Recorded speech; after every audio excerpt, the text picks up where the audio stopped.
Hey everybody, welcome to this week's Q&As.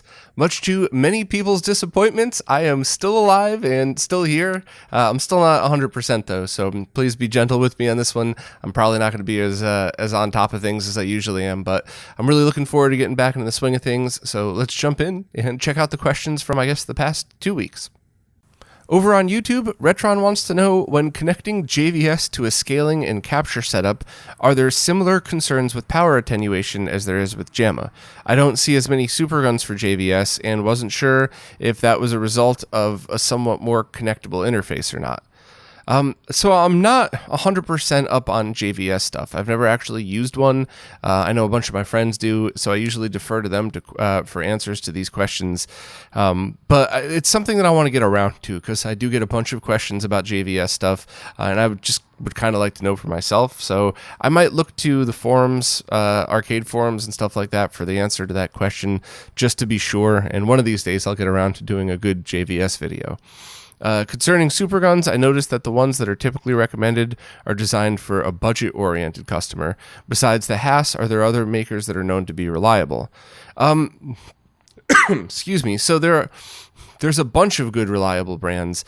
I like to point people to the budget ones just because of...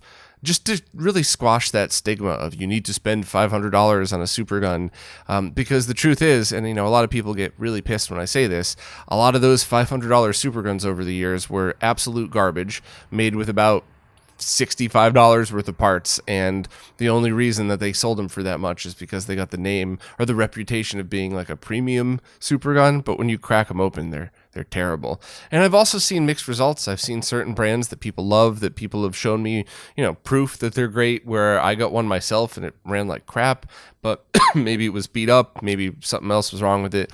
I don't really know. But these days, the Haas is the one that I usually recommend for all features. Also the one from Ashen, I still haven't had a chance to test. I guess I'm almost a year late.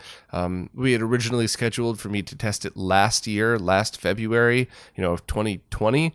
And then they didn't end up shipping it to me for a couple of months. And then by that time I got so busy I didn't have any time. And with the world lockdown, it was way harder to be able to go and and test a whole bunch of different equipment. So I've heard that one's great. I just don't have any personal experience with it. And of course the minigun is a great one on the other side of things. Sorry, I'm going to be coughing through this entire thing.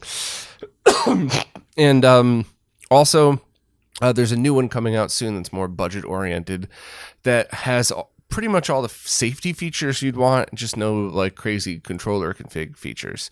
The one thing that you mentioned though is that you found a place that had a high feedback score on eBay and a bunch of YouTube videos that seemed to glow about them. Once again, people are going to get pissed at me for saying this, but that doesn't mean shit.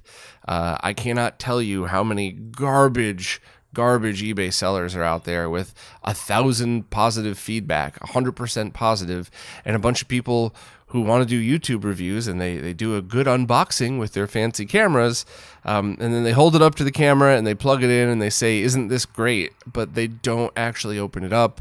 They don't understand what's going on inside it, and I also have to acknowledge the other side, or there are so many YouTubers, regardless of subscriber count, by the way, that do their diligence and do a really great review. So I would not trust anything unless you have a reviewer that's really good at testing that stuff. One thing that every human being is guilty of, including me, you get in these YouTube videos and you get in this little, you get in your swing of things where you're used to reviewing stuff and you're used to giving your opinion and you forget what you're good at. I've done it before. Some of the big players have done it before. I'm not throwing shade. It's just the truth. So you have somebody that's really amazing at reviewing instruction manuals of old consoles, and they get a gazillion followers and people love their opinions and they're great at that, and then they grab RGB modded N64 off of eBay and tell everybody how wonderful it is when they really have no idea what they're talking about. So it's one of these things where it's like, I try to be respectful, but I have to be honest. I'd rather have people hate me for spreading the truth than have a bunch of people like me for being polite. And that is the truth, is that you really just got to find the reviewers that have a storied and proven history reviewing those types of products. And you have to find brands that have a good reputation. And you also have to be realistic in that, these aren't giant global companies. So you could have a company that makes 500 of something and 499 are perfect, and you may have just gotten the bad one. It sucks. It's not fair. You have to return it. You got to deal with all of that. But, it happens. But just to swing back around to your questions about Superguns in general, if you have JVS and JAMA, check out that one from Ashen because it handles both. And as for other stuff, the Superguns I mentioned are good. And also, there will be that new one coming out anytime now. As soon as it's ready for release, I'll do a video on it, and I'll keep everybody posted as to what's going on with that stuff. Over on Floatplane, the importer had a couple of Dreamcast questions. One of them was regarding the internal and external power supply replacements for the Dreamcast. So I don't know if I had worded it wrong in a previous video, but to skip to the end of that, whenever you replace the internal power supply in a Dreamcast with one that's an internal DC to DC regulator, and then you also need an AC to DC brick on the outside, you have to make sure both are quality. So if you have the best internal power supply ever made, but you put a junky external one, it's just as bad as if they were both bad, and vice versa. So you need to find a combination of a good, reliable external brick and an internal PSU that's been tested by the right people. The one that I remember, excuse me, I remember being recommended to me was one of the designs from Christoph that basically used the Pico PSU to interface inside the Dreamcast. And I believe there's a few stores out there, excuse me, a few stores out there that are carrying both. I think 8-Bit Mods is, and I think Laser Bear might be as well. And then you would just need to find a compatible external power brick, get EDAC, get Triad, basically just maybe either store would have that recommended also. So I would look into those. Also, you said you're going to mod your Dreamcast to put 2 AAA battery holders in place of the rechargeable coin cell. I've never heard of anybody doing that before. And it's never been suggested to me by any of the people that I would consider Dreamcast experts. If I were you, I would stick with the slotted battery. Buy ones, buy the rechargeable ones, in a multi-pack somewhere as cheap as you can get them, and just do it that way. I really wouldn't start messing with changing around battery circuits for stuff like this. It'd probably be fine, but I would just stick with the known proven solution. Over on Patreon, Pablo Romero wants a recommendation for a good HDMI switch because there are a ton of things to worry about. Color compression, being able to handle full colors, being able to handle 60 or 120 hertz, being able to handle 4K or 3D. And unfortunately, I, as usual, have no real recommendation for you. The reason for this is twofold. First, this is new technology that's constantly changing, and the end result of that is many of these inexpensive things are made in one factory and then rebranded with 10 different names on it. Some have different firmware, some have completely different guts but the same case. So it's not uncommon to have a link to something that works great, and then 6 months or a year later, that same link gets you a different product. So I would just check out that thread on Shmups that Dirk Swizzler started, where people have been kind of keeping up their recommendations for that equipment. The only other alternative is to buy a really expensive one from a solid brand, but you don't need to spend $500 on an HDMI switch. You could totally find one for under $100. You just got to know which one's right to buy today. And, maybe websites like rtings.com would be willing to keep up with stuff like that. I would love to, but that would be a full-time job in itself. So I have zero solid recommendations, but I would check out that thread and see what people are using these days and what luck they've had. Brian Adams said they've been wanting to get an OSSC, but have been holding out for the Pro. Should I keep waiting or just purchase now? Any other time that you have asked me that question, my answer to you would be, don't worry about what's coming. Just buy right now, because there's always delays. There's always launch day bugs. There's always a bunch of stuff. But you caught me at the exact weekend where I want to say, hold off for a few more weeks and make your decision then. You might still very well end up getting an original OSSC because it is an amazing product. And when the OSSC Pro comes out, you might look at the cost and features and go, that's amazing, but I just need a regular OSSC.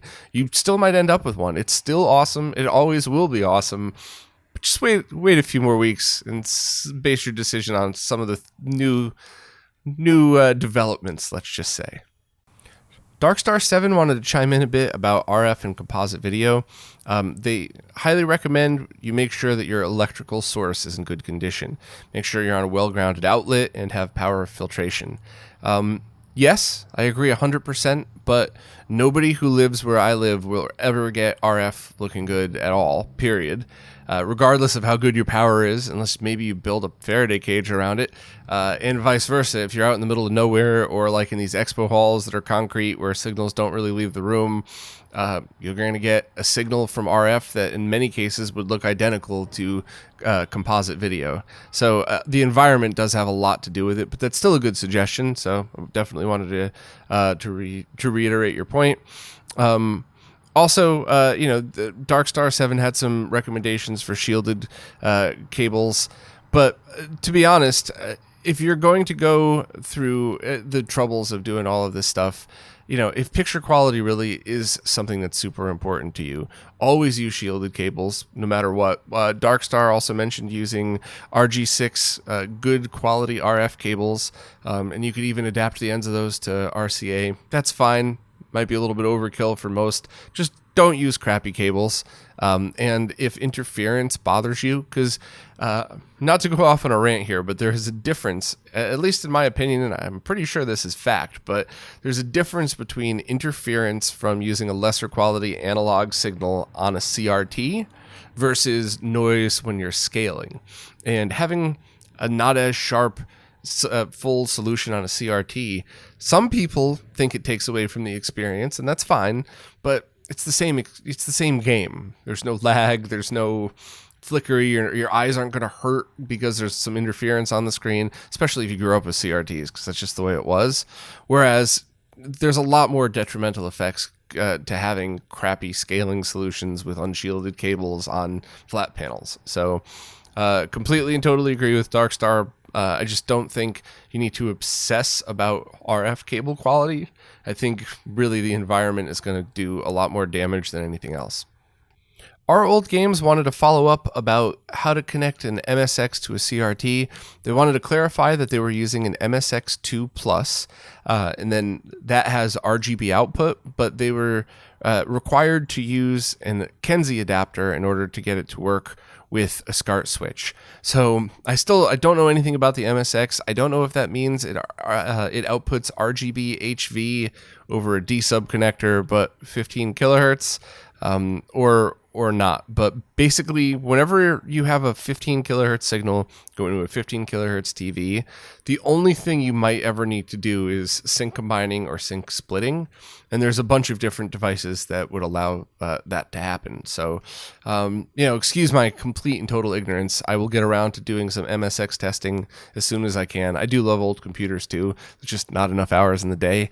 And as soon as I do, I'll put together at the very least a page on the website and a little guide with specs and all that other stuff. So while I can't really comment on any of the MSX stuff, I can say that, a lot of the stuff that you see, as long as your target device is compatible with 15 kilohertz signals, 240p, 480i, sync is less of a problem just because you could convert it. You could even use an Extron RGB interface to go from D sub to that, and then convert that output to whichever sync type that you would like. So thanks for following up, and I apologize for my ignorance on the MSX stuff. 2 questions from the Remora. First, in my opinion, what's the best Genesis model to purchase if they plan to do a recap and a triple bypass on it? They have a working 32X and Sega CD Model 2. So there is no perfect Genesis. They all have their ups and downs. My personal favorite's the One, but that is only aesthetics. I just have always thought that looked like a badass console. I just love the way it looks. I still do. That's where nostalgia kicks in for me, not the games. The games, in my opinion, a good game is a good game regardless of when it was made. But the nostalgia for me is looking at that awesome Genesis 1. But that doesn't mean anything from performance. The Genesis 3 VA1 is an excellent choice as well because you get to do the different mods to it. But you specifically mentioned having a Sega CD Model 2. So I would get a Genesis 2 just because everything will match nicely. It'll look cool. It'll look and sound great after doing the triple bypass, and it will work fine with the 32X. I think there's one board rev that's terrible, and then the rest are fine after doing the bypass. You might want to double check that one, but generally speaking, you could just pick up a Model 2 and you should really not have to worry. They could all be bypassed, just some you have to change the placement of where the board is to get the best performance and stuff like that. So just for aesthetic purposes, I would get the Model 2 so it matches your setup nice. Also, do I have a recommendation for capturing video from a RetroTink 2X Pro? I saw they don't recommend... Sorry, there's no way I'm going to be able to not cough through this. I saw they don't recommend Elgato. I mean, I almost everything I've used with the RetroTink has worked great.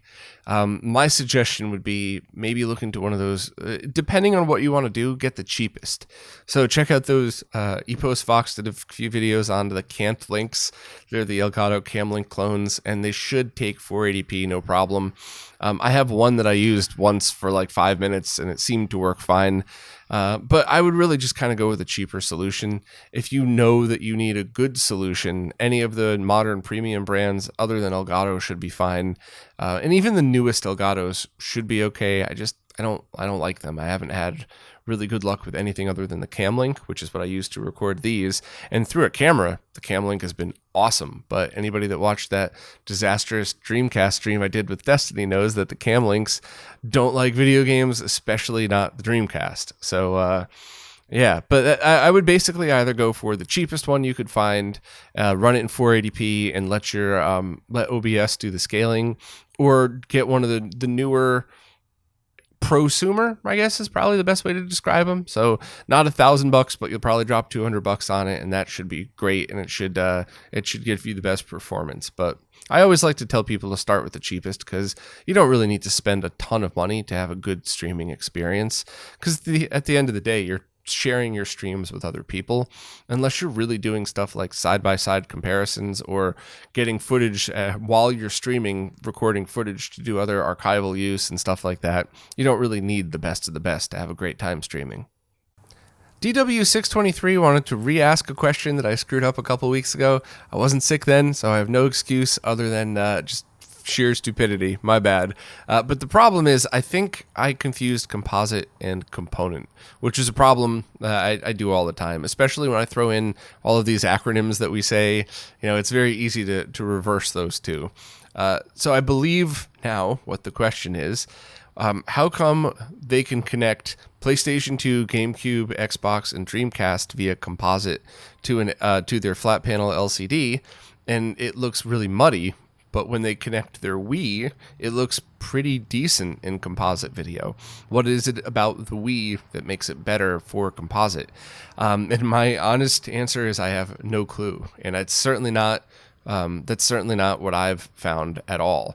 It could very well be that the component video cables that you're using for the Wii are actually pretty bad quality, and that's the only reason why it seems different. And this is total speculation. You said you're using some bargain cables, but you're eventually planning on upgrading to the HD Retrovisions.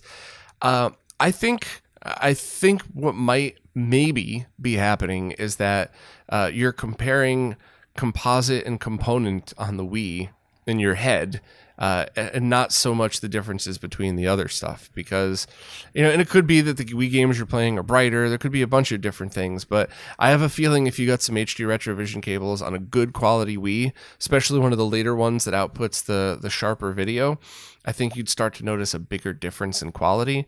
But maybe you're right. Maybe there's a couple model Wiis that put out excellent quality composite video. But that's not something I'm really going to spend any time on. And I mean this respectfully, but the reason for that is just that composite video is locked at 480i and 240p. Now, I want to make sure I don't flub my words. Whereas component video, you can get 480p, and the difference between those two is pretty huge on flat panels. So while it would be neat to find that there is a Wii that outputs really great composite video, that might be a cool thing for people with CRTs that want to play virtual console games.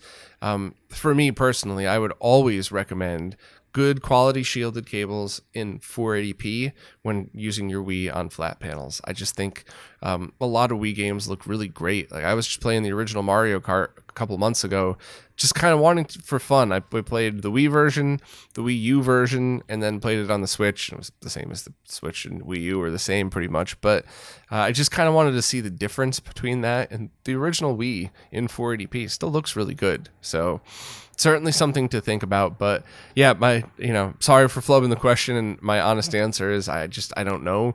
And it's probably some other factors involved. So sorry. Old School Gamers wants to know if I've ever had a problem where my Mega SD froze while playing Sega CD or 32X CD games when using the MSD EXP.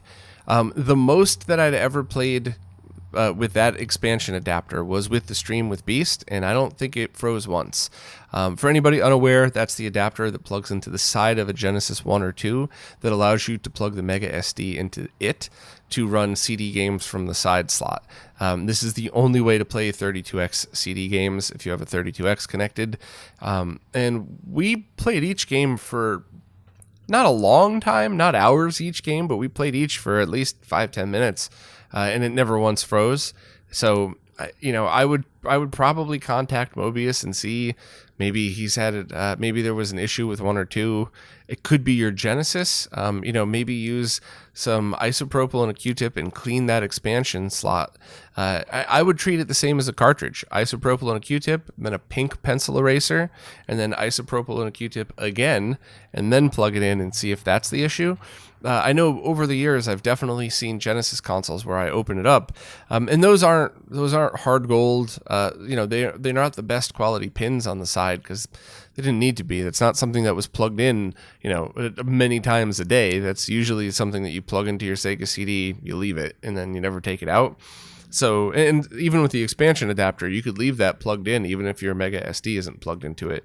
So many times over the years, I've opened one up and just wanted to do my diligence and clean it, and isopropyl and a Q-tip come out black when I'm done cleaning that thing off. So I guess that's kind of where I would start, and then maybe ask around, but I haven't heard anybody else with that issue.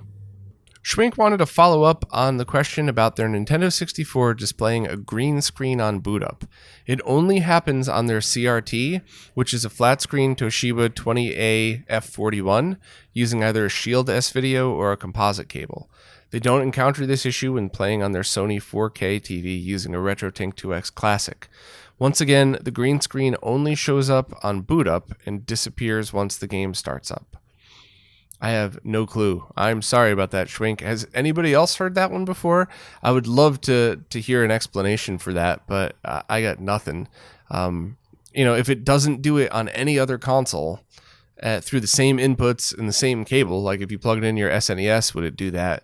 I got nothing. I'm really sorry. I've never heard of that one before. That's a really interesting one, though. So if anybody knows why that's happening, or if, Schwink, you find a solution, please let me know. Focus was looking for some recommendations on downscaling devices. And while there's some new devices that are going to be released this year that could do that probably as good or better than any existing solution, I could definitely point you in the right direction. First and foremost, the GBS Control is cheap. It's awesome. If you do your own modding, it's something that you should probably get because it ticks all the boxes. It's a fun project. There's a million different uses that you could use it for. It works great with downscaling 480p and 480i to 240p. They're both beta, but they're pretty solid. It's a great device. You're supporting the community open source. It's one of those devices that's great. And if you could mod it yourself, or if you have the cash to buy one pre-modded, it's even if you end up just leaving it as a tool in your toolbox, it's still something that you're going to appreciate and enjoy having. You mentioned the Choreo TV1s. I don't like them.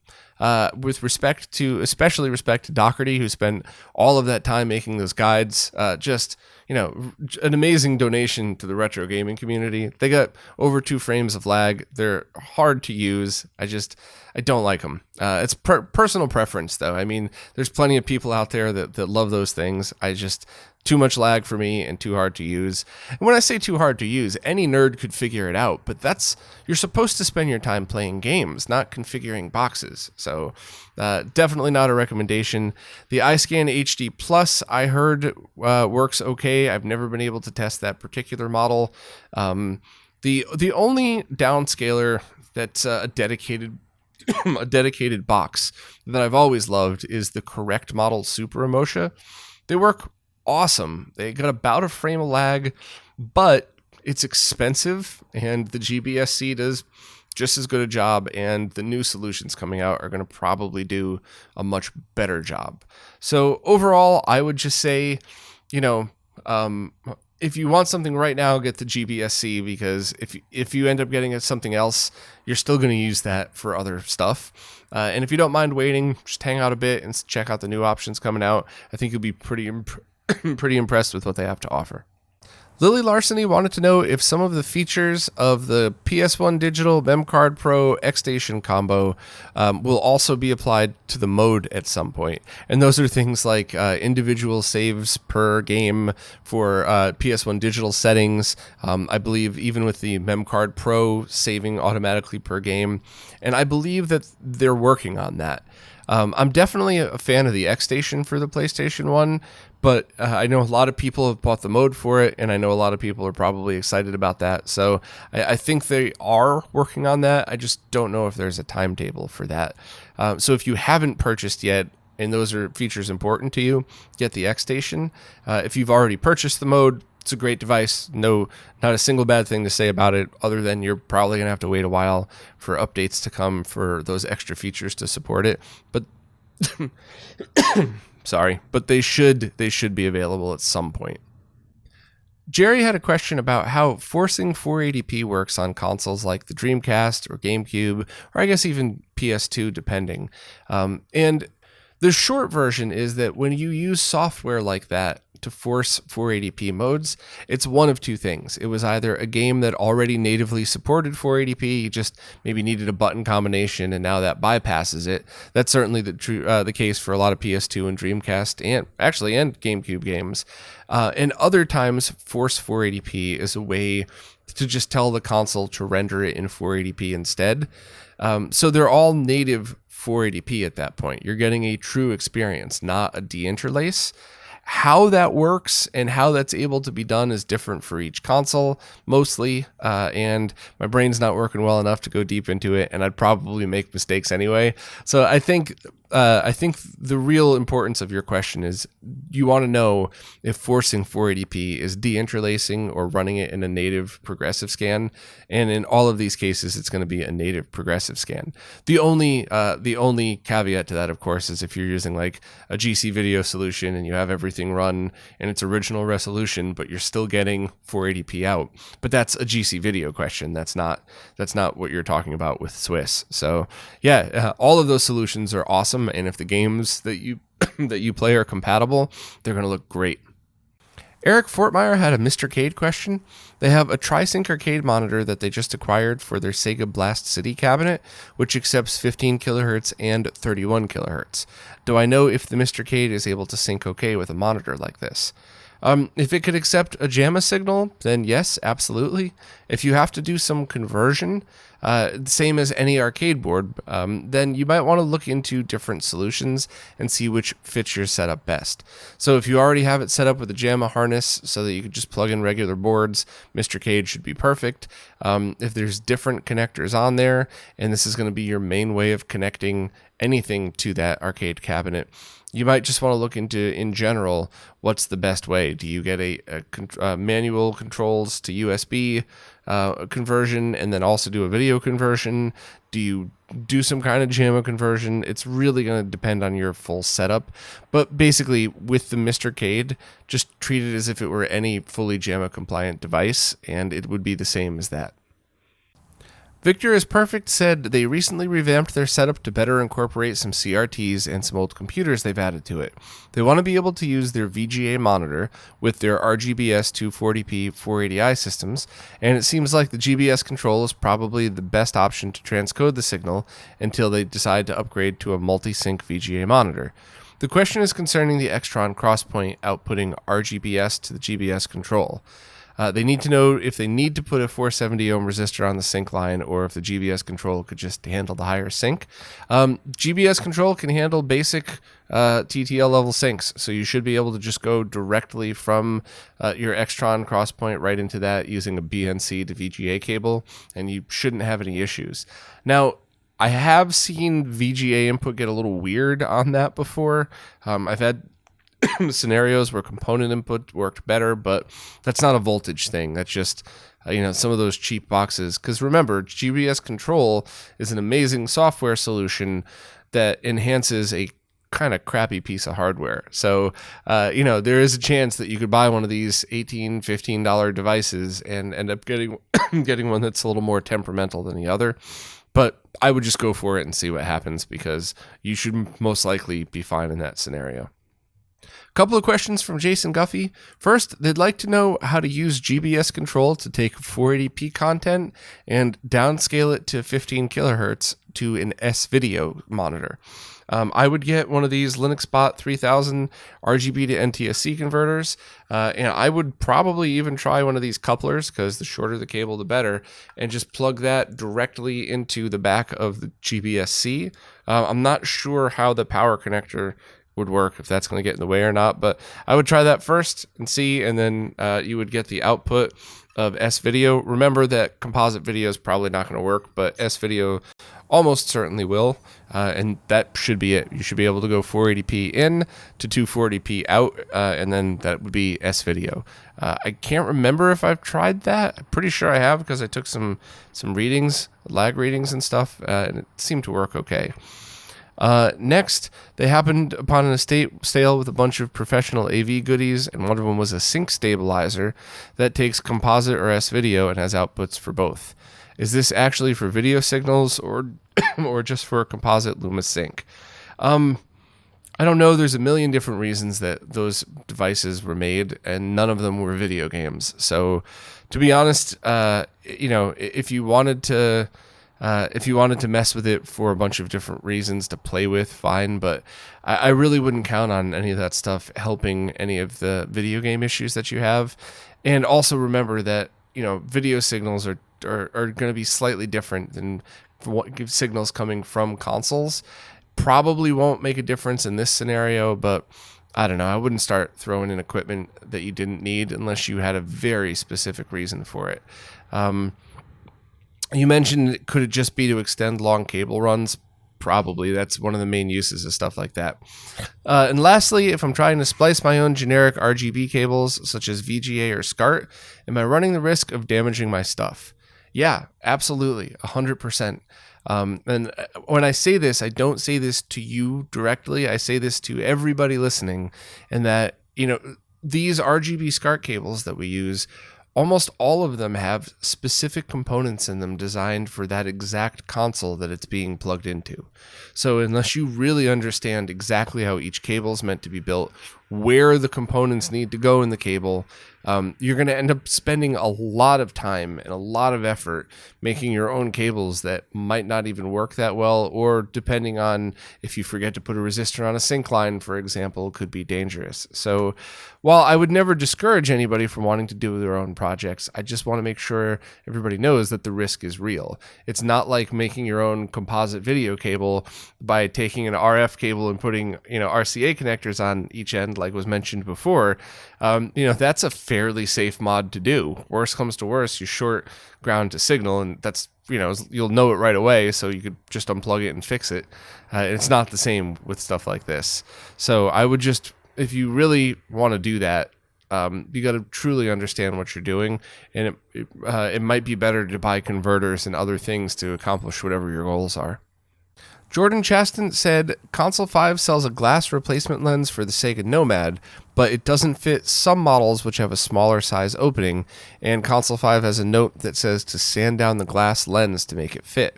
I'd prefer not to have to do this by hand, as it seems like it would be difficult to get perfect, and my OCD will go crazy every time I look at it. Feel you there. So my question is, do you know of a place that sells the correct smaller size glass lens for the Nomad? They'd prefer one that was originally made the right size, but one that is already perfectly sanded is acceptable. No, I'm sorry. I don't know, and I have never run into that issue before. You might want to just check any of the sites that sell any of these glass replacement lenses. There's a few of them out there that specialize in ones for different handhelds. But I actually wasn't aware that was a problem until I just read your question. So sorry, I'm kind of useless on that one, but I guess I would just do a little bit more research. Mark Main wants to know if I have any suggestions for replacement Game Gear silicon pads or replacement select run buttons for the TurboGrafx 16. The only place I get all that stuff is Console 5. I would definitely check them first to see if they have it, but I don't know of any place that sells those, and I don't know of anybody who's done like a comparison test, if you will. So sorry about that. Also, will the RetroTink 2X SCART take composite and S-Video over SCART? No, that is RGB SCART only. I do completely understand the reason why that might be a help for some people's setups. Hopefully Mike looks into that for future products, but no, RetroTink 2X SCART is RGB SCART only. Adam Brady is looking for recommendations on purchasing a PS3, a Wii, and a Wii U. And there's not too much to look out for as far as I know. The PS3 is obviously the original A and B edition, CE, CH, A01 and B01. I think those are the model numbers. Have hardware backward compatibility with the PlayStation 2. That's the only thing that they would add over anything else. And there's definitely mixed opinions about that, but generally people think it's a decent way to play PS2 games. I would think that the upcoming, probably next year-ish, PS2 digital would probably be better, but it's also going to mean you'd have to buy a PS2 and then have it modded and stuff like that. Other than that, the only thing I know about the PS3 is the latest model, the Super Slims or whatever, are generally known as being very poor quality. And that's not output quality, that's just kind of the break easy type of thing. So, I'm not sure if that's a myth or not, but that definitely came from people that I trust, so I listen. As far as Wii U's, I don't know if there's any difference in any of them.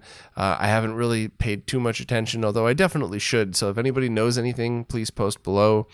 As far as the original Wii goes, you said you specifically wanted a black one. I think, and this is off the top of my head, and I'm still a little out there, I think the ones that were not GameCube compatible had better video output. And I don't think it was because it was missing GameCube support. That's just one of the ways to identify it. However, if you planned on doing any kind of Wii Dual mod to it or something like that, then that would completely alleviate the issue. I mean, you'd end up with perfect quality video pretty much no matter what the version was, obviously as long as it was compatible with the Wii Dual. So you mentioned wanting GameCube backward compatibility, but you also said you already own a GameCube. I mean, if you already own a GameCube and hopefully you're running Swiss, which just opens up a world of possibilities of different things that you could do. I would pick up a Prism at that point, and then just the HDMI plug and play adapter, and use that for your GameCube games, and just use the Wii as a Wii. But maybe I'm missing something. Is there something that you could do on a Wii with GameCube backward compatibility that you can't do any other way? The only thing I could think of would be controller adapters, which totally makes sense because a lot of people would want to use different controllers on their Wii. But I think that might be the only advantage to it. And I don't, I think you can get controller adapters that plug into the Wiimote. So I would look into all of that stuff, but hopefully at the very least I could point you in the right direction. But I don't think I have any real solid answers for you for those. Kayak was following up with your question about a Genesis Rad2X. Looks like there's a supply shortage causing it to be unavailable. I think that's it. I think they're out of stock for the same reason that everybody else is having supply shortages. So you said you picked up an HD Retrovision Genesis 2 cable instead. Excellent freaking choice, because that cable will work with RGB monitors, consumer grade TVs. It'll work with scalers. You could pick up a RetroTink scaler and it'll look identical to the Rad2X. You could check out some of the newer scalers coming out this year and get a far better experience. Not to crap on the Rad2X. I love those cables, but I think I was always very clear that those were designed for ease of use, not to get the best possible picture quality on the planet. So good choice. Well, good way to invest your money, because regardless of what you end up doing, you're going to be able to utilize those. Also, you said, often I talk about being too busy to work on other projects or hobbies. Can you share how you're feeling mentally? Are you taking enough breaks? Do you work on projects too long? Yeah, I only really have an on and off switch, right? Like I wake up in the morning and I go all day long as hard as I can. Obviously, I'm human, so some days I do a crazy amount of work, and other days I do as much as I can that day because I'm tired. But yeah, I basically just work myself until I can't anymore every day, and that's one of the major reasons why I got sick. I guarantee if I was nicer to my body, and I'm not even talking about, it's not even a drinking joke, because while I make jokes all the time, I actually don't drink that much. It's really more about full lifestyle. And if I took the time to stop every day and exercise and, stop after maybe 10 hours of work every day, I would probably be in a hell of a lot better place mentally and physically. But the mental things, for me, the worst that I get with mental stuff, at least I think, I could just not be seeing it. I try to do a really good job self-analyzing, but I think the worst that I get with burnout mentally is getting grumpy in comments. So on a good day when I'm happy and I'm well rested, somebody could say something and I'll take the time to stop and go, all right, ignore them. Maybe they're having a bad day, or maybe English isn't their first language. I run into that all the time where somebody will say something like, stupid example, like, that video is shit. I'll go, hey, did you not like the video? And they go, no, that's oh, wait, you meant to say that video's the shit. Oh, no, you got that wrong, my friend. Like, on a good day, I'll have the patience to just wait and understand and ask the question. And on a bad day, I'll just be like, you know what? Fuck you. So that's pretty much as far as I could tell, like the biggest detrimental thing when I just start to get frustrated. And the work does take a toll, but in different ways and stuff like that. Sometimes I'm not as bright on camera. Many times, actually, I've just been really tired and I usually shoot the me in front of the camera footage for the higher production videos last. And many times I've had people go, oh man, look how drunk Bob is in that video. And I'm like, it is 10 o'clock in the morning when I shot that thing, and I haven't had a drink in 3 days. Like, what the hell are you talking about? And, my eyes are bloodshot, and I'm a little, glassy-eyed and a little loopy looking. I could completely understand why people might see that as, like, something, but it's really just being tired. So, yeah, it's something I got to work on. But, with respect to Epos Vox, giant fan of his channel and him, good dude. But I keep seeing him post these things about, how not to burn yourself out. And it's like, that's all nice in theory. But if you have to worry about paying your bills, you got to keep the content coming or you're not going to be able to pay your rent. So, I kind of have to live in Manhattan a little while longer. But that's a lot of pressure to make sure to keep that rent paid. So as much as I would love to take that advice and take some time for myself, like, it's just not how it works. You got to keep the grind going until you don't have to anymore, or, until you drop. So Interesting that you asked that this week after I'm recovering from something that definitely hit 10 times harder because I burned myself out all the time. But hopefully that's an interesting perspective. And note that it's coming from somebody who's just getting over being sick. So maybe that's a grumpier response than I would have given you at a different time or something like that. But yeah, I mean, my goal would be to have enough time to force myself to exercise, because I hate it. I'm not going to lie. It's not like I used to love going to the gym and I don't get to do it anymore. I hate it. There's always something else I'd rather be doing, and I never feel good while doing it. The longest stretch I've ever had was 8 months straight of consistently exercising. I've done that a few times, actually. And all of my in-shape friends are like, but don't you feel so good? No, I feel like shit. I feel like I want a hamburger, a piece of pizza, and a beer when I'm done. Like, I don't feel good. But I do feel the positive effects when I do that afterwards. So after 3 months of working out regularly, I do feel better overall, but I don't get that like runner's high thing. I just get that fat guy, I wish I was back home doing something I enjoyed thing. And I do really want to get back to playing guitar, because I know it's a little bit weird and cliche that a middle-aged dude wants to, relive his youth playing guitar. It's not like that. It's not reliving anything. That's, metal and guitar playing has been part of my life since I was 10 years old. And music's been, as far as I know, since pre-birth. My mother said I used to kick like crazy when she was pregnant with me whenever a good song came on the radio. So that's something that I don't ever want to stop if I don't have to, even if it looks like I'm a weird old man who's still trying to be a metalhead.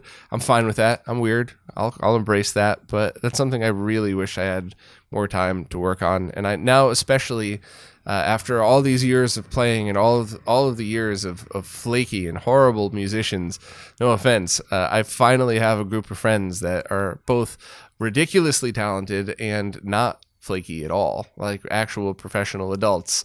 So I think for the first time in my life, I actually have the tools to do the stuff musically that I used to struggle with, because I'd have to wait for flaky band members and all that stuff. I have the tools, I just don't have the time. So I would love to do that.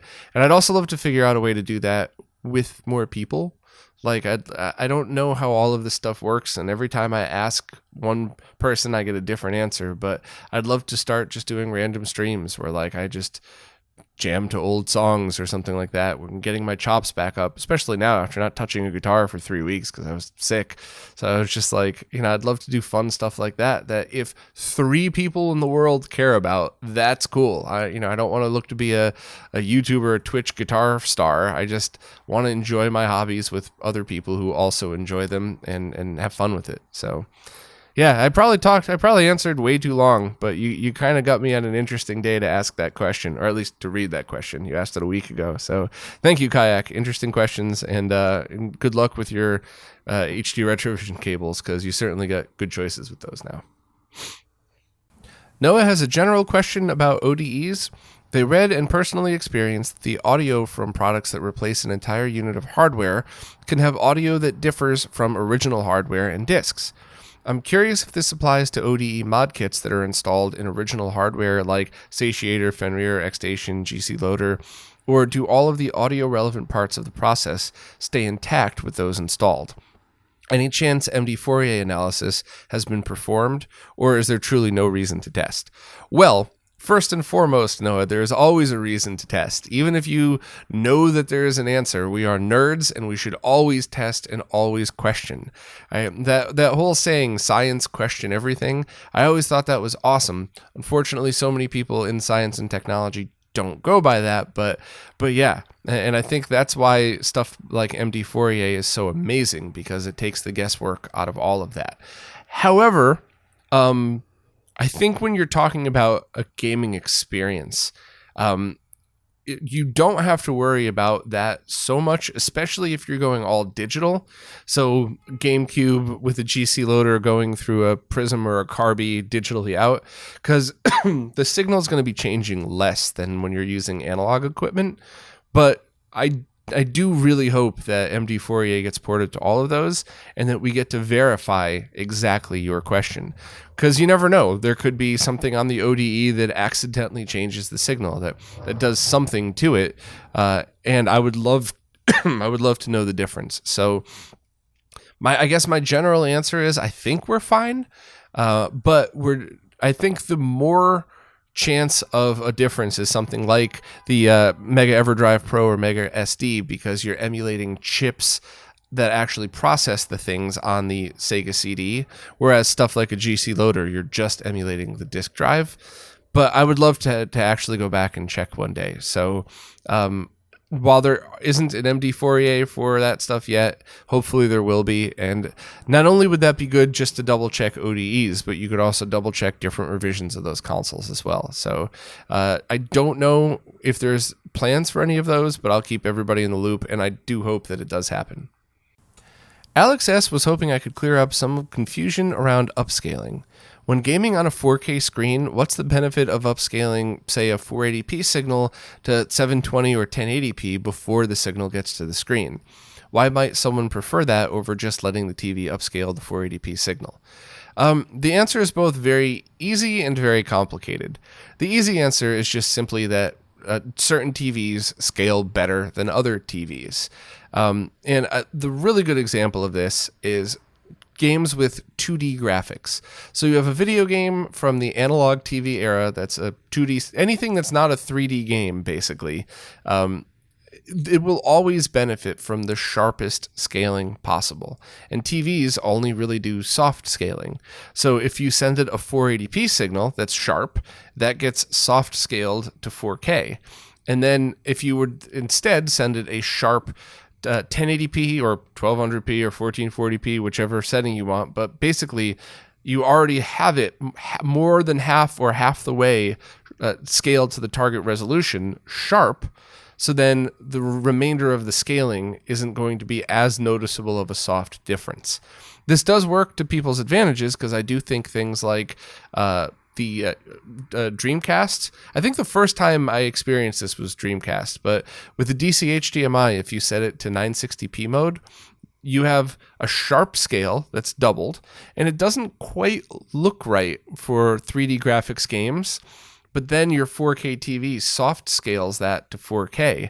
So it kind of makes it look like a PS3 game, because you retain enough sharpness to make it look modern. You're not going from 480p to 4K, but you're still getting that soft scale. And some TVs just have the cheapest scalers possible that do a garbage job with 480p. I have one monitor, an HP monitor, 1080p, I think was $100, brand new, that if you send it, it's a native 1080p signal, it's crystal clear. But if you send it a 480p signal, it looks terrible scaled. It's just because it doesn't have any components in there that are built to do that the right way. So I could probably talk a lot about different ways of scaling when it's more important than others, but I think that's kind of the basics that sum everything up. And that's kind of why people are always chasing higher resolution scaling, even though your TV will automatically scale it to the native resolution. In a perfect world, though, you would want to always send your flat panel TV its native resolution, so you have the most control over the image. Scanline City wants to know if I could shed some light on negative sync versus positive sync, and in what situations you would want to combine horizontal and vertical sync. With respect, my friend, I do not have the mental capacity to go into that this week. I'll give you the basic overview, though. You want to always give your target device the sync that it requires. Some monitors and some scalers will take anything, and others very specifically are looking for an exact resolution, an exact type of sync, the way the waveform looks with in the way the sync image is actually presented to them. They need a certain way. Anybody with A-series BVMs already understands this, even if they don't know the tech behind it. So in what situations would you want to worry about any of that is when your source device doesn't send the exact signal that your target device requires. Now, to have a deeper understanding of this, which I do want to do a video dedicated just to this, I'm going to need to recruit people much smarter than me to help me explain it. So I think what I would love to do at some point in the future is a video that starts out saying, here's what sync is, this fourth cable on this wire, and then just keep going deeper and deeper and deeper and deeper into the rat hole of how you get to that point.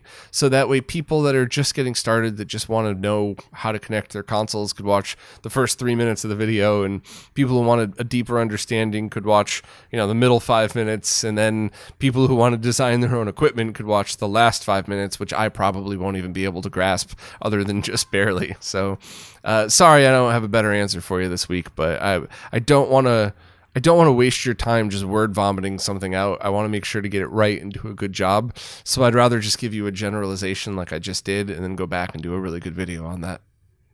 Bamboo Shadow wants to know if there's any up-to-date documentation about the audio balance restoration mod for the AV Famicom in conjunction with the NES RGB board. They found an older post on RetroRGB, and they also saw one of Voltar's recent videos that where he used a different method. So I haven't been keeping up on this as much as I should have. I apologize. This is one of those things where I talk to so many people all day long about this stuff that I start to forget what's the right answer, what's the newest answer. This is really where the wiki would have come in handy, and hopefully I'll have time one of these days to get that launched. But this is something that I know Ace and Bernie and TN even have been keeping up on, and they wanted to try to get the best versions out there. But you're also talking about audiophiles with which, and I mean this with the utmost respect in the world, but one of those in particular has a reputation of saying, this is the best audio mod I've ever done. All the other stuff I've done before this is shit. This is the best one. Everybody use this one. And then 2 weeks later go, this is the best audio mod I've ever done. That one 2 weeks ago is shit. They were never shit. They're all good. They're just small upgrades every time they do it. So if you are a hardcore audiophile, with, respect if you are, I would kind of check into all the usual places, NestDev, check the right people's Twitter feeds and stuff like that, and see what the most up-to-date info is. But generally speaking, if Voltar did it in his video, it's good info. Even if it's not the best up-to-date, it's not bad. And as much as we love to tease each other, I will say that when Voltar makes a mistake, he is usually the first and the loudest person correcting himself. So if there's a video up with him telling you to do something and it's still up and still live, it's good. It's good info. It might not be what all the super audiophile says is the latest and greatest, but it's definitely not a bad way to go. And he wouldn't leave that video up if he thought otherwise. So I would probably just take Voltar's suggestion and do it that way for now, unless you're super hardcore audiophile that are willing to redo the mod every couple of months for a 0.001% difference, and in which case, in respect, I always appreciate that end of it too. But if that's the case, then I would kind of just check the more hardcore people and see what they're tweaking theirs to. Adam Adamant wanted to build an arcade unit for the break room at their job with a mister, and wanted a couple of ideas. First, if I had the tools and space, would I build the cabinet myself or try to salvage an old cabinet? I gotta modify your question there a little bit. If I had the tools, space, and talent, I would always want to build my own. Unfortunately, the best I could get it would be like a high school woodshop project. I do not have talents for woodworking and building stuff like that. I could do it functionally. Like if I needed to replace drywall or, replace wood in its place, fine, but you don't really see that. Whereas an arcade machine's closer to art with functionality in it, and it would look silly. I wouldn't want to do that. But if I had the ability to, I absolutely would. And for me personally, I would want to build one where I could actually take a PVM and sit it inside so that on the outside it looks like an arcade monitor, but all you're doing is just plopping a PVM inside, and that way you don't have to do any crazy wiring. You just take your Mister, output it from the I/O board, and you're done. And even at that point, you could either build your own I/O panel with arcade controls and wire it into something like maybe an undammed adapter, or even build like a brace so you could put a Vuelix in there, one of those giant arcade sticks that I have. I love that thing. Put that in place and then just use USB to connect it. I would absolutely do that if I could, but if I didn't have the talent to do so, I would either take an arcade one-up, because they do have really nice artwork on some of those. It's probably the best thing about them. But, you could take one of those and then gut that and put a mister in its place. I keep nagging Justin from Console Kits to do a video about that because I think a lot of people would love to see it. There's another one from another company that makes mediocre stuff that actually has an HDMI input. So, it's a stand-up arcade cab, and you could kind of use USB and HDMI to wire that in. I think you might have to do a little bit of customizations if you didn't want to see wires hanging out, but that's an easy solution right there. But yeah, I would just kind of leave that on your talent. So like if you worked at a wood shop with a bunch of really talented people that could do that stuff, that's obviously the answer right there.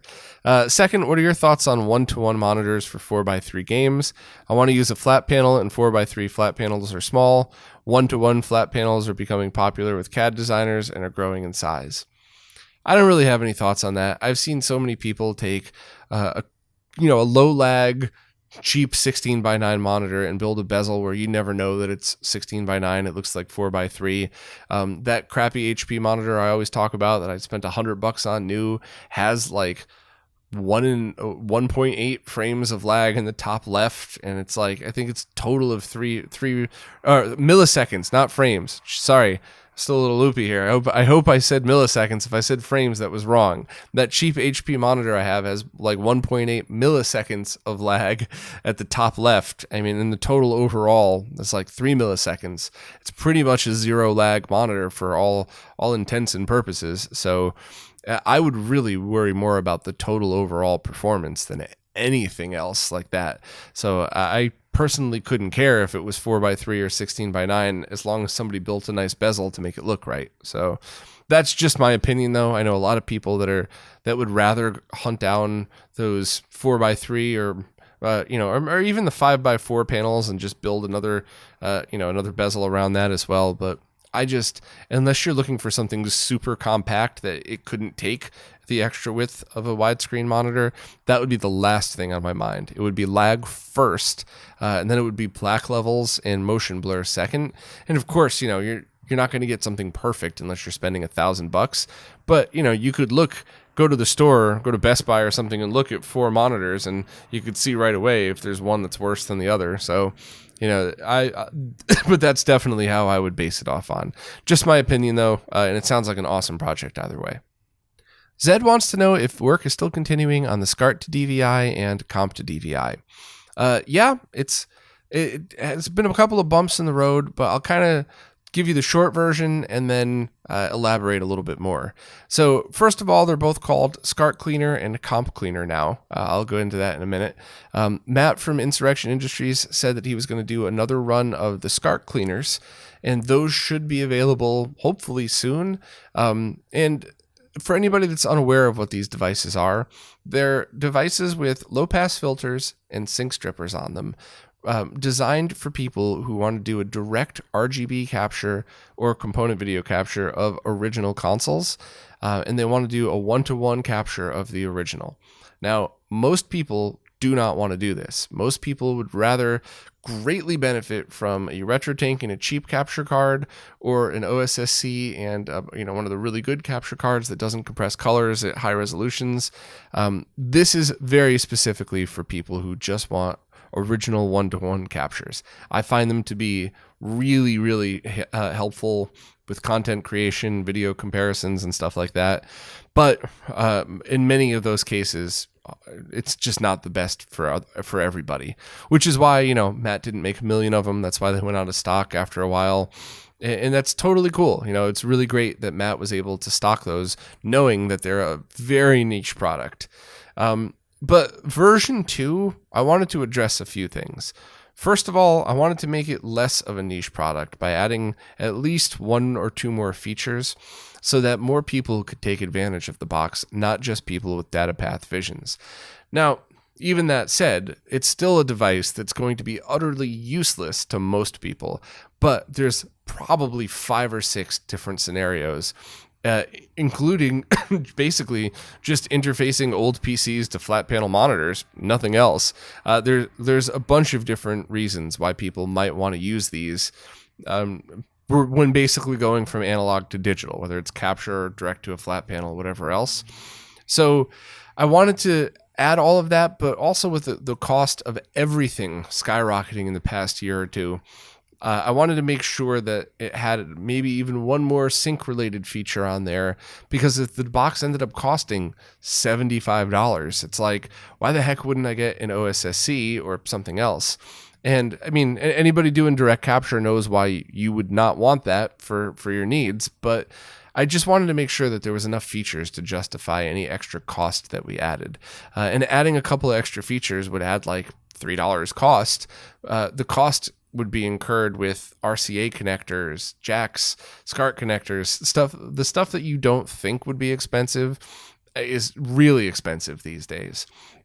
And on top of that, the sync thing would apply to multiple different projects. Because remember, these are all open source. So, and we planned on not only just open sourcing it, but actively contacting people who are working on projects that might need it and say, hey, we just finished this, please take a look. This might solve this problem or that problem or whatever else. And every time we started to work on that sync thing, we would get distracted and then ended up working on another project that arguably might be more important. So I really want to finish it. I really want it to be a device that even if it sells 500 in its entire lifetime, it's still 500 people that would probably really appreciate and benefit from it, especially the the switchable low pass filter thing. But I don't know if there's a timetable for that. So I'll keep everybody updated. There's another another fairly large project coming sort of to a close, and I think once that's done, we could take what we learned from that and implement into this. So you should still be able to get the SCART cleaner soon. I don't know about the comp cleaner. You could always, for component video, you could always just use oversampling instead of using the low pass filter. It's a little bit more complicated, but it completely alleviates the need for it. It's not so much the case with SCART, which is why that other device is important. And also, the reason that we changed the name, and I hate to be negative, but here's the honest truth. Big, bold, capital letters all over the webpage, all over Insurrection's webpage, saying DVI, in this case, for this device, is only the connector. It has nothing to do with signals. Do not use this if you don't know what you're doing. This is basically just for data path vision capture cards. I couldn't possibly have made it any more clear, and I still have gotten a ton of messages from people who can't figure out why they plugged a DVI to HDMI cable into it and they can't see anything on their TV, and a bunch of other odd emails, including a couple of them that were like, you have no clue what you were doing. You'd sell more if you used a VGA connector. That's so dumb that you use DVI. And it's like, if you don't understand why we're using it, it's not for you. So yeah, it was frustrating. So we changed the name to SCART Cleaner because that does absolutely encompass what it does. And I still think I'm going to get trolls that have no idea what they're doing that blame me because they can't read a product page. So sorry to be negative on that one, but that's kind of why we had to change the name. It was just too much weirdness with that. So hopefully you can pick one up from Matt soon. If not, basically any kind of device that works as a sync stripper should be fine. You would just then have to figure out a way to interface it directly into your BVM D14. So for you, a sync strike would probably do it. There's a couple of devices out there that could do it, but I really want to finish the one we're working on because we did kind of go about it a much different way than a lot of the other ones. Zags said a couple of Sega Master System related stuff. They recently bought a broken SMS for a solid price. Immediately upon opening it, they identified the problem. A novice mod job that Voltar would be happy to roast. Somebody at some point pulled the voltage regulator and swapped to some random regulator and wired a 9-volt battery in line.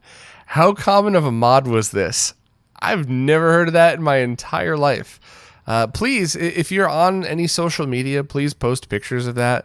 That's hysterical. And make sure to tell people that you bought it that way. Don't get bombarded with bored trolls that love hating on people thinking that you did that. I have no clue why anybody in the world might want to do something like that. The only scenario in which you would ever want to remove that, remove the power line like that is for a benchtop test, and then you would remove it immediately afterwards. So I don't know. Next, you can't find a seller of the RGB mod board in your jailbar post. I see on Voltar's site he just uses the RGB amp he had for Genesis. Is there any reason not to do this? Nope, should be perfectly fine. If your SMS is too dim, I think there's one change that you would need to make to either the motherboard or the RGB board. I can't quite remember off the top of my head, but just go ahead and do the mod. There's zero safety issue whatsoever, and it's either going to come out great or it's going to be a little too dim, and then we got to figure out what that final step was. Just remember, though, that it's not going to remove all of the jail bars. It's going to clear it up, but you're still going to see some RAM noise in there that you might not ever be able to get rid of without a much more complicated mod. So I just, I'm not saying that don't do it. I just want to make sure to curb your expectations. I still think it's worth it, but it really depends on what your end goal is. If you also have a Genesis that you want to play SMS games on, maybe triple bypass that, leave the SMS stock, and just enjoy it for its original weirdness, and enjoy things like the 3D glasses adapter on it. Last, bought this console as is. Collection piece, so amp, caps, new regulator are all happening. Any other recommendations, as SMS is still a newish part of my collection? If it's a collection piece, new capacitors, definitely. New voltage regulator, well, if you didn't have that weird mod, I would say maybe just leave the old one in there because they tend to last a really long time. But if you wanted to, there's no harm in getting another voltage regulator because it will die at some point. So, I would just do that. But no, that's pretty much it. Just clean it all out, replace the caps, maybe reflow the solder on the connector, the AV output connector. I've seen that before where I had like a loose connection, but just simply by reflowing the pins on the bottom of the connector, never happened again. And that's pretty much it. So I would definitely recommend doing the maintenance work, and I would just then think about if you wanted to do the amp at all, because it does output RGB natively, and it really is just, you're going to have to decide on whether you want this to be something that you use all the time or something that you're very proud to have restored and collected and you use for more nostalgia stuff, and then just play SMS games on Genesis. No right answer there, or all right answers, I guess is the better way to put it. So totally up to you. Well, that's it for this week. How'd I do? Did my coughing drive everybody crazy? Am I still too loopy and shouldn't have done this, or did I do okay? Hopefully I did all right for everybody. Before I go, I definitely wanted to thank everybody for all the kind words and all the well wishes. I really appreciated that. It's always very nice to hear, and I always do appreciate it very much. It was really upsetting when I had to skip a week. I mean, I guess for the Q&As, I've skipped weeks before, but I told everybody in advance. It was for positive reasons, and it was really sucked being stuck on the couch last Friday going, man, I had a job to do today and I couldn't do it. And I hope I didn't let too many people down. I definitely saw the Patreon subscriber count drop. So maybe everybody thought I was dead or something. I don't know. I'm not dead. I'm still here for now. So thank you all very much. I really appreciate this. I say it all the time, but I really mean it. It's all your support that's keeping all of these videos, the behind the scenes research, the podcast, and everything else going. So thank you all, and I'll see you next week, hopefully with less of a cough and a little sharper.